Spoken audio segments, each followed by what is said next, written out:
1942. The cold air over the European front is filled with fear. German soldiers look to the skies and the armored vehicles rolling toward them.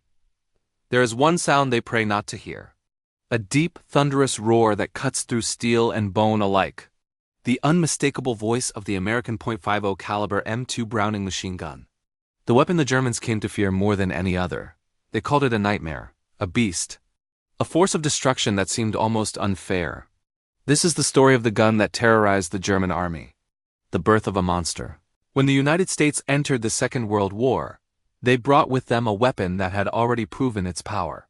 Designed by John Browning in the late 1910s, the M2 Browning was originally created to destroy armored aircraft from World War I. By 1942, it became the ultimate expression of American firepower, firing massive .50 BMG rounds. A single shot capable of ripping through vehicles, concrete, and even light tank armor. On the battlefield, German troops quickly realized this was not just another machine gun. Standard German rifles and submachine guns fired bullets less than half the size. The .50 caliber round weighed more, hit harder, traveled farther. When the M2 fired in long bursts, it created shockwaves that could shred anything in its path. Soldiers who survived described the horrifying feeling of hearing bullets tear through walls and metal like paper. They felt exposed, vulnerable. No place was truly safe. American bombers used the M2 to defend themselves from German fighters. The weapon's range forced pilots of the Luftwaffe to reconsider every attack. Coming in too close meant losing wings, engines, or even being ripped apart midair. Many German pilots admitted later that the deadliest part of facing an American B-17 or B-24 was not the bombs. It was the fortress-like ring of M2 machine guns guarding them.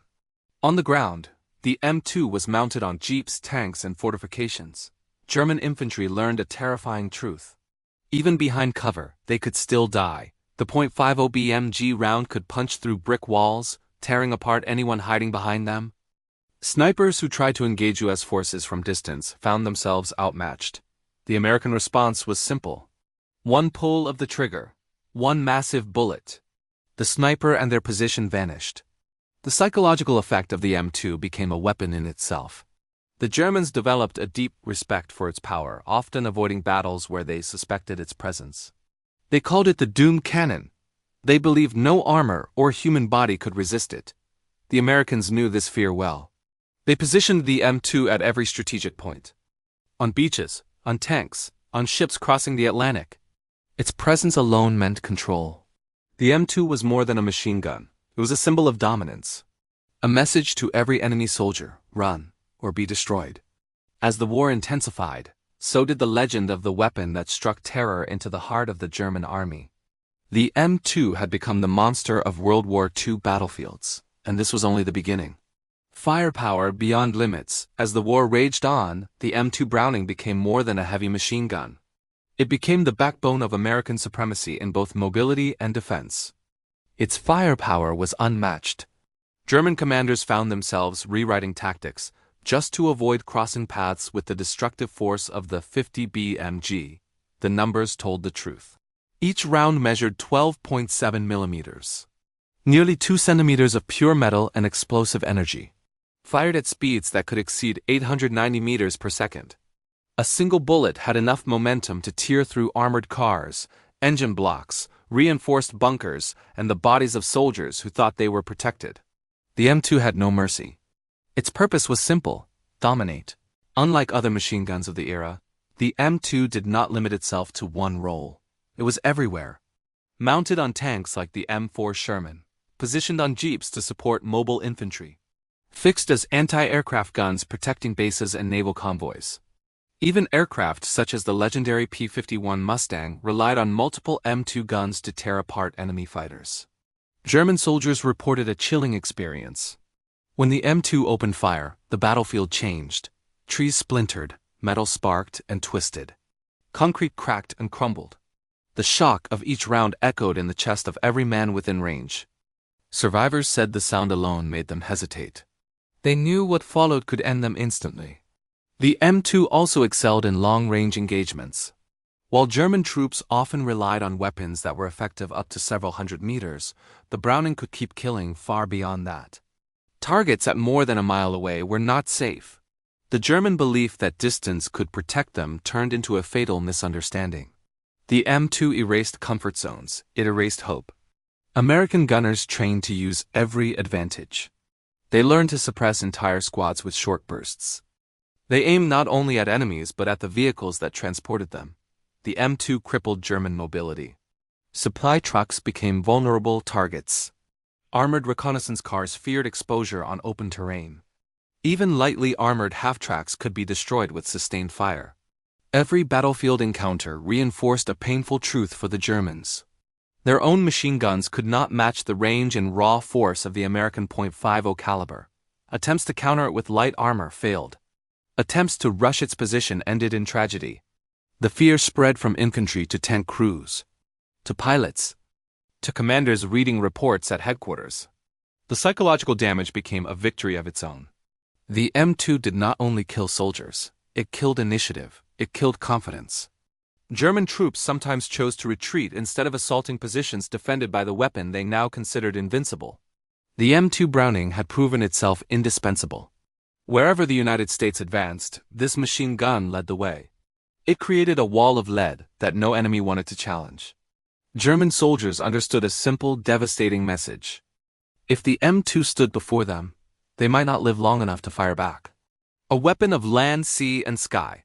As the conflict expanded across continents, seas, and skies, the German High Command faced a harsh realization.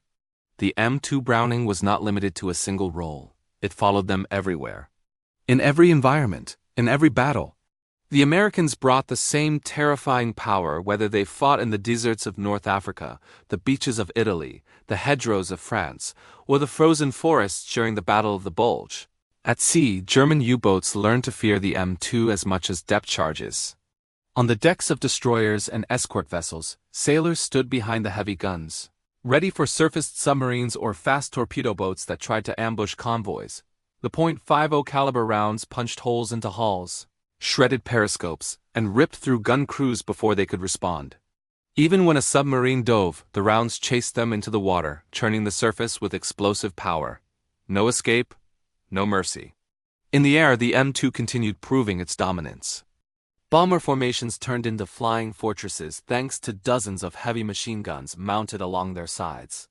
German pilots, once confident in their speed and firepower, faced a new nightmare. Approaching a B-17 or B-24 meant entering a storm of .50 caliber fire. Wings snapped, engines burst in flames. Pilots bailed out as they watched their aircraft break apart under the relentless impact of American gunners. The Luftwaffe lost many elite fighters to the Browning. Their skies became American. On the ground, the M2 shaped the course of every major campaign. Infantry relied on it to defend positions and break through stubborn defenses. The gun fired from tripods, from rooftops, from bunkers, then came the tanks and armored vehicles. Mounted high on a rotating turret, the Browning gave Sherman crews the ability to eliminate enemies before they even came close. German infantry attacking a tank column understood the terror of facing not only cannons but a rain of .50 caliber rounds ripping through cover. American paratroopers also discovered the value of the M2. Whenever they secured an airfield behind enemy lines, one of their first missions was to bring in heavy machine guns. From that moment on, any German counterattack faced instant and brutal resistance. The Browning created a perimeter of dominance that was nearly impossible to break without heavy losses. German engineers worked tirelessly to strengthen vehicles and fortifications. Their improvements helped, but only for a while. The M2 kept finding weaknesses, kept tearing open steel and concrete, kept destroying whatever the enemy built to stay alive. The weapon adapted faster than German armor could evolve. The Browning M2 proved something essential. Control of land, sea, and sky came not only from strategy or numbers. It came from the raw, unstoppable power of a weapon that could be trusted in every possible scenario. German soldiers understood that wherever they looked, the same terrifying gun might be waiting for them. There was no front line without the M2. There was no safety. Fear in the German ranks. German soldiers were trained to remain calm under pressure. They had survived artillery strikes, tank assaults, and deadly close combat. Yet something felt different when they faced the M2 Browning. There was a specific type of fear that spread across units that encountered this weapon too many times. It was not panic, it was resignation. A cold understanding that survival was no longer in their hands once the deep roar of the 50 caliber began. Reports from the front line revealed a disturbing pattern. German infantry patrols would freeze the moment they heard the first burst of fire. Veteran soldiers who once led fearless charges began to avoid open ground entirely. Conversations between troops turned to rumors about what the Browning could do. Stories of bullets penetrating one side of a truck and exiting the other side with enough power to kill a man hiding behind it. Tales of snipers who thought they found the perfect nest, only to be erased by a single powerful round. Prisoners of war confessed another truth. German units sometimes altered mission plans when scouts confirmed the presence of American heavy machine guns. Choosing different routes, delaying advances, waiting for darkness, leadership understood the danger. Morale depended on avoiding direct engagement with the M2 whenever possible. The psychological effect extended beyond infantry. German tank crews did not worry about small arms. Their armored vehicles usually protected them. The Browning changed that assumption. The 50 caliber round could crack open thinner armor plates. It could disable optics. It could injure the crew inside without ever penetrating fully. When a gunner fired at tank hatches, commanders ducked for cover. Vision was lost, awareness was lost, confidence was lost. A tank that could not see became a target waiting to be destroyed by bigger guns. German officers struggled to reassure their men. They praised discipline and bravery. They emphasized that the M2 was only a machine. Yet soldiers on the ground knew better. They saw the brutal evidence after each battle. Vehicles reduced to wreckage. Concrete filled with jagged holes. Bodies unrecognizable. No amount of courage could change the physics of an unstoppable bullet. The fear reached the skies too. Luftwaffe pilots approached American bombers with caution. Once they entered the kill zone of the M2, many chose to break off the attack rather than risk being shredded from wing to wing. The skies above Europe became a deadly arena where one mistake could place a fighter plane directly in the path of the Browning's wrath. This growing level of fear damaged German strategy. Attacks slowed. Coordination broke down. Soldiers hesitated at critical moments. Every hesitation gave American forces an advantage.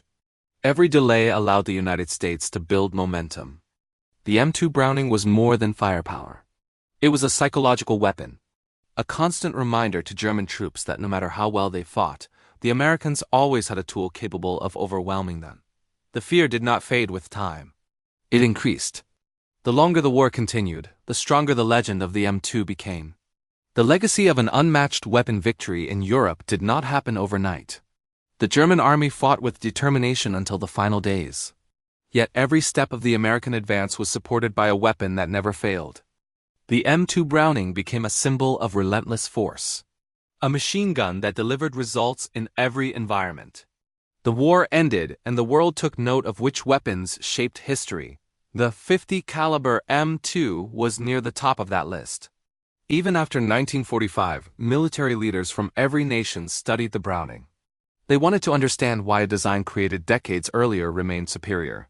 The answer was revealed through its simplicity, durability, and unstoppable power. Engineers tested new weapons designed to replace it. Many tried. Every attempt showed the same conclusion. The M2 Browning was already close to perfect. Soldiers who served through the war carried memories of this machine gun for the rest of their lives. American veterans trusted it with their survival. German veterans remembered the fear that surged through their ranks every time they heard its deep roar across the battlefield. The psychological scar it left on the enemy became part of its legacy. Nations rebuilt their armies. Conflicts erupted across the world. The M2 remained in service through Korea, Vietnam, and beyond. Military technology advanced rapidly, yet the Browning continued to serve on armored vehicles, helicopters, naval vessels, and defensive positions around the globe. Modern soldiers still rely on a design created by the hands of John Browning long before the Second World War even began. This incredible longevity proves something important. A weapon earns its place in history not through complexity. It earns it through performance, through reliability under the worst possible conditions. Through fear it places in the hearts of those who stand against it. Few weapons have achieved all of these qualities. The M2 Browning did. Historians look back at reports from German units during the war. They see frustration. They see desperation. They see an enemy forced to accept that no matter what strategy they used, the M2 could always break through. That reputation remains. The idea that a single weapon could dominate so many environments. Sky, sea, land. There was no front where the Browning failed. The Second World War changed everything. New powers emerged. Military doctrines evolved. The world entered the nuclear age. Despite this transformation, one battlefield truth survived. The M2 Browning stands as one of the most feared and respected weapons ever created. The Germans called it a monster. The Americans called it a masterpiece. The world remembers it as the gun that shaped victory. A weapon that terrified one of the most powerful armies in history. A weapon whose roar still echoes through time. The M2 Browning. The heavy machine gun that changed the war. The .50 caliber legend that refused to become obsolete. The nightmare of the German army. The king of firepower.